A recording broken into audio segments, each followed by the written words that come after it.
Hi,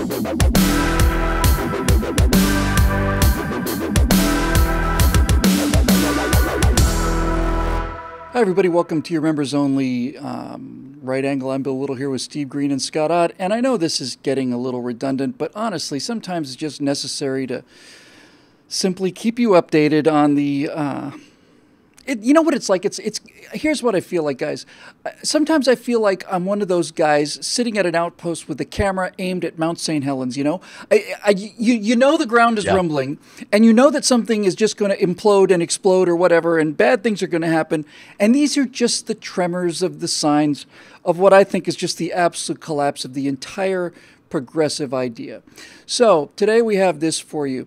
A couple of feminist researchers took a look at STEM, that's science, technology, engineering, and mathematics. Like most feminist researchers, they're absolutely shocked at the misogyny that keeps so many women out of science, technology, engineering, and math. And since there are not as many women in STEM as there are in the general population, obviously this is due to some sort of institutionalized misogyny, and undoubtedly there's racism in there too. But here's what's interesting.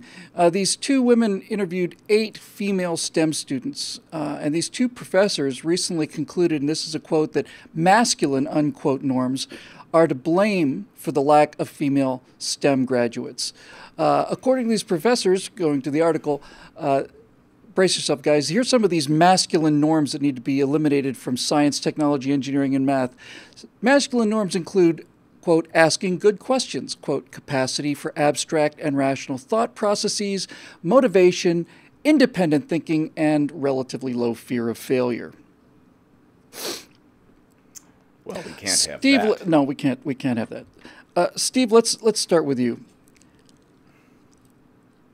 Wow. No. Let me pose my question. Oh, okay. Sorry. I'm chomping at the bit on this one. We're going to be designing a new skyscraper to live in the heart of downtown Manhattan. And I was wondering, as a construction guy, how you feel about the blueprints.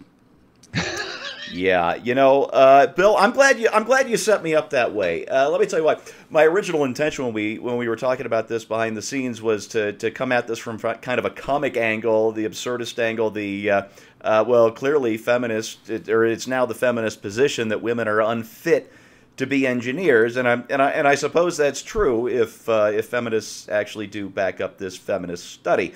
That said, this kind of thinking is just going to get people killed. No exaggeration. If you're a transportation engineer, you have to take safety factors into consideration when you're designing things like a highway off-ramp. That speed limit, the yellow speed limit sign on the big curve of a highway off-ramp, is determined by the math of the curve and the speed and the sideways torque that a car generates at speed. And so you have to post that not just because of the number, but with a safety factor that some people, that the average speeder is going to go this much over the posted limit. And so you have to factor all of these things into consideration before you put up that sign, or cars are going to slide right off the highway and people are going to die. If you're an electrical engineer designing an elevator, you'll notice a little sign in there that says maximum capacity, 1,000 pounds or whatever it happens to be.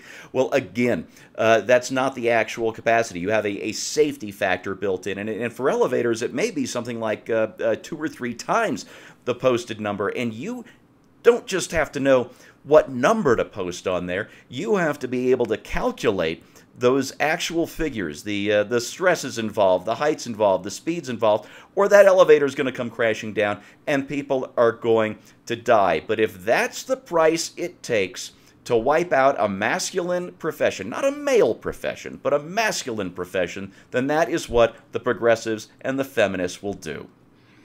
First of all, before we go on and talk to Scott, I want to say, Steve, that your hate speech in the form of triggering microaggressions like torque and capacity are deeply offensive, and I think you need to apologize to everyone before you're forced out of your job. Here's my apology. Good. Scott, well, we'll get to the conclusion at the conclusion. As it turns out, these professors have some suggestions on how we can rectify this horrible imbalance in our social structure. These two professors I'm reading from the article here, their names are Parson and Ozaki, spell out a few recommendations for STEM programs, saying that, for instance, that academic departments should, quote, redefine success by changing expectations, unquote, such as letting women write down questions instead of asking them out loud. They also recommend that more women are hired, but notably did not mention any concerns over merit. They also declare that, quote, an important aspect of changing the masculine nature of STEM is diversifying STEM fields, unquote. I'm going to just insert here that science, technology, engineering, and math needs to include STEM studies.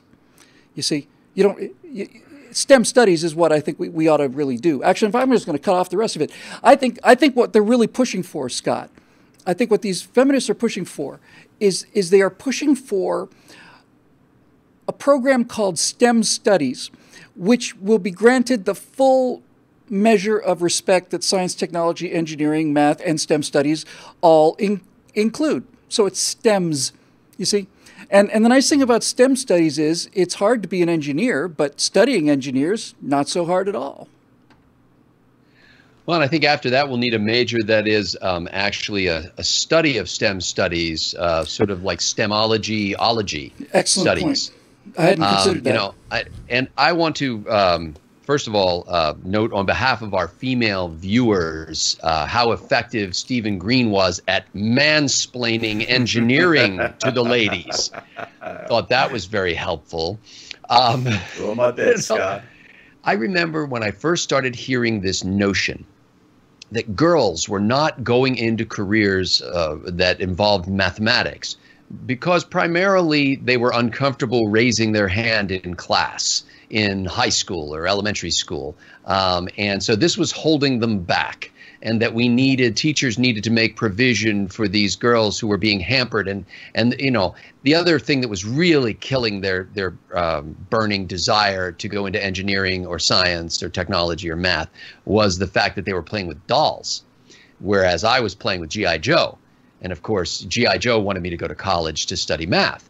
So, all of this at the time, I thought, first of all, nobody likes raising their hand in class except for Scott Ott. And the only reason Scott Ott raises his hand in class is because he's got a great smart aleck remark he's about to make that has nothing to do with the subject, but he just wants to get a laugh. Those are the only kind of people that raise their hands in class. And clearly anybody who's studied my academic career knows I didn't get anywhere near math. I wouldn't touch math with a 39.5-meter pole. So I just think that this whole notion that somehow women are being institutionally restrained from going into careers that would be lucrative for them is absurd. And to prove it all, I think it goes right to your introduction, Bill. And if I misheard this, tell me. But it seems to me that you were quoting to us from a study that was done by two feminists. It was when you said feminist study, I thought, oh, they're studying feminism. No, in fact, they are feminists who are doing a study, and it happens to be about feminism. But it was an exhaustive study of how many subjects, Bill? 8. 8 subjects. See, this is why girls shouldn't be involved in higher academic pursuits. I'd like to first of all acknowledge, as if I need to, that there are many superb female engineers out there, and the reason you don't hear about them is because they're not crybabies, and they're not complaining about things. They're doing their job, and they're smart enough to have gotten a degree in engineering instead of engineering studies, and those people need no apologies because their work speaks for themselves.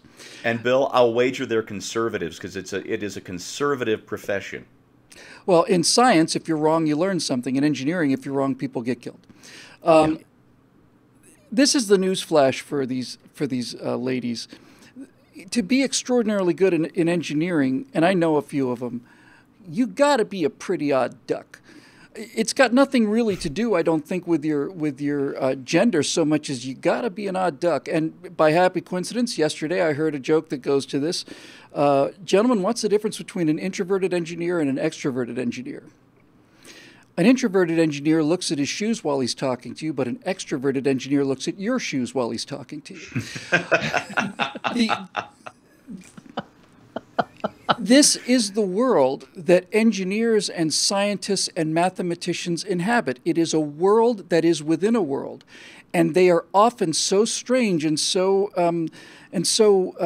prickly in so many ways socially, because so many of their brain cycles are just simply committed to problem solving on a microscopic scale. Listening to engineers talking about how they solve the most minute problems is fascinating and boring at the same time. And you have to be a part of this mindset. You have to have this kind of mind, or there's no amount of persuasion or education that will give it to you. And frankly, I don't think there's any amount of barriers that will stop you if you happen to be built that way. My respect for engineers is astronomical.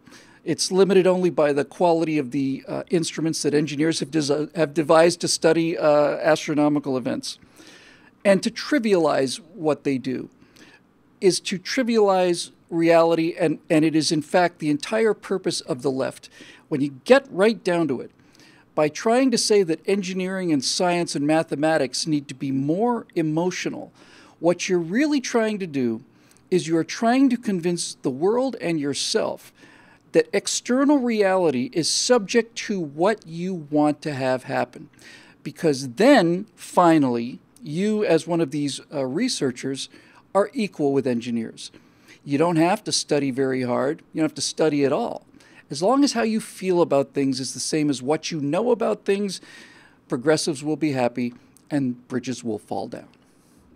I'm Bill Whittle. Thanks so much for your membership. We will see you next week right here on Right Angle.